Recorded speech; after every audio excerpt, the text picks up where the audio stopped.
یہ عزیزان ملت اسلامیہ، جیسا کہ آپ کو معلوم ہے کہ آج شب برات ہے، کل جو ہے 15ویں کا دن ہوگا، آج 15ویں کی رات ہے، اور توبہ کے حوالے سے اس رات کو خصوصی طور پر نسبت حاصل ہے، کیونکہ رحمت کونین صلی اللہ تعالی علیہ وسلم نے ارشاد فرمایا، جس کو علامہ ابن ماجہ نے ابن ماجہ میں اور امام بہقی رحمت اللہ تعالی علیہ نے شعب الایمان کے اندر نقل فرمایا ہے۔ تو میرے آقا نے ارشاد فرمایا کہ جب 15ویں شب آئے تو تم اس رات میں قیام کرو اور اگلے دن روزہ رکھو، کیونکہ 15ویں شب میں غروب آفتاب کے بعد سے طلوع فجر تک آسمانی دنیا پر اللہ تبارک و تعالی اپنی شان کے لائق تجلی فرماتا ہے، اور ارشاد فرماتا ہے کہ ہے کوئی مغفرت کا مانگنے والا کہ میں اس کی مغفرت فرما دوں، ہے کوئی رزق کا سوال کرنے والا کہ میں اسے رزق عطا کروں، ہے کوئی مصیبت سے نجات مانگنے والا کہ میں اسے مصیبت سے نجات عطا کروں۔ حضور نے ارشاد فرمایا کہ طلوع فجر تک یہ ندا ہوتی رہتی ہے کہ ہے کوئی مغفرت کا مانگنے والا کہ میں اس کی مغفرت فرما دوں، ہے کوئی رزق کا سوال کرنے والا کہ میں اسے رزق عطا کروں، ہے کوئی مصیبت سے نجات مانگنے والا کہ میں اسے مصیبت سے نجات عطا کروں۔ عزیزان ملت اسلامیہ، ام المؤمنین سیدہ عائشہ صدیقہ رضی اللہ تعالی عنہا روایت کرتی ہیں کہ میں ایک رات حجرہ مبارکہ میں سوئی ہوئی تھی، میری آنکھ کھلی تو میں نے کیا دیکھا کہ رحمت کونین صلی اللہ تعالی علیہ وسلم حجرے میں موجود نہیں ہے۔ فرماتی ہیں کہ میں آپ کی تلاش میں باہر نکلی تو میں نے آپ کو جنت البقیع کے قبرستان کے پاس پایا۔ تو عزیزان ملت اسلامیہ، حضور نے ارشاد فرمایا کہ عائشہ جب 15ویں شب آتی ہے تو اللہ تبارک و تعالی بنی قلب کی بکریوں کے بالوں سے زیادہ لوگوں کو جہنم کی آگ سے آزاد فرماتا ہے۔ اللہ اکبر میرے دوستو، بنی قلب یہ ایک قبیلہ تھا جو کثیر بکریوں کے معاملے میں مشہور تھا۔ میرے دوست آپ توجہ فرمائیں،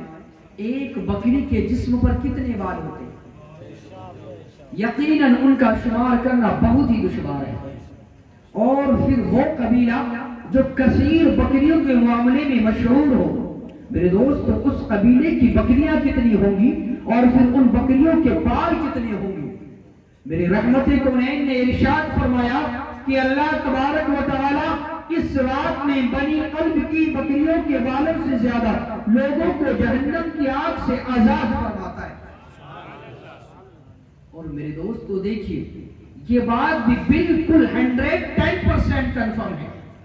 کہ آپ اور میں اپنی بدکاریوں سے، اپنے گناہوں سے زمین سے آسمان تک کے حصے کو بھر دے، تب بھی اللہ تبارک و تعالیٰ کی رحمت میں کوئی کمی نہیں ہے۔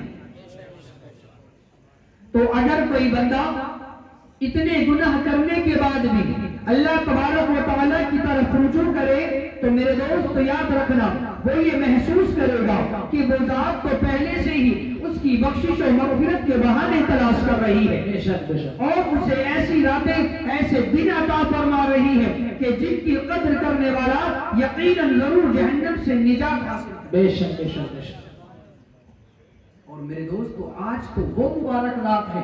کہ جس کے بارے میں میرے آقا نے ارشاد فرمایا کہ اس رات اللہ تبارک و تعالی ہر شخص کی بخشش و مغفرت فرما دیتا ہے۔ بے شک۔ لیکن یہاں پر ایک بات بہت ہی ضروری ہے،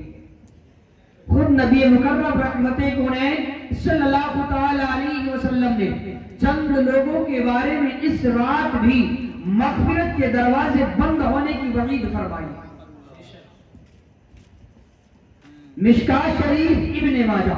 مسند امام احمد بن حنبل، شعب الایمان، مختلف مقامات پر یہ حدیث موجود ہے،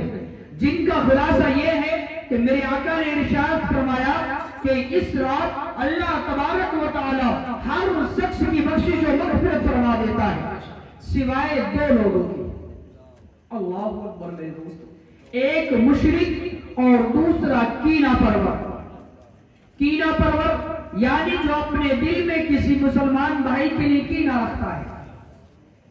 اللہ تبارک و تعالیٰ کی رضا کے خاطر نہیں بلکہ اپنے نفس کی خاطر یا دنیاوی کسی مقصد کی وجہ سے اپنے کسی مسلمان بھائی سے کینہ رکھتا ہے، بغض رکھتا ہے، نفرت رکھتا ہے، قطع تعلق یعنی اس سے رشتہ داری ختم کر چکا ہے، تو میرے آقا نے ارشاد فرمایا کہ اللہ تبارک و تعالیٰ اس رات اس شخص کی بخشش و مغفرت نہیں فرماتا. اللہ اکبر میرے دوست. تو لہذا جتنے بھی اس وقت ہمارے بھائی بہن ہمیں سن رہے ہیں، سب سے ہماری بڑی پرائٹ میں ریکویسٹ ہے، سب سے ہماری گزارش ہے کہ ذرا اپنی نگاہوں میں ان لوگوں کو لے کر آئیں جن پر کبھی آپ نے کوئی ظلم کیا تھا، یا کبھی آپ نے ان کے ساتھ کوئی غلط رویہ اختیار کیا تھا،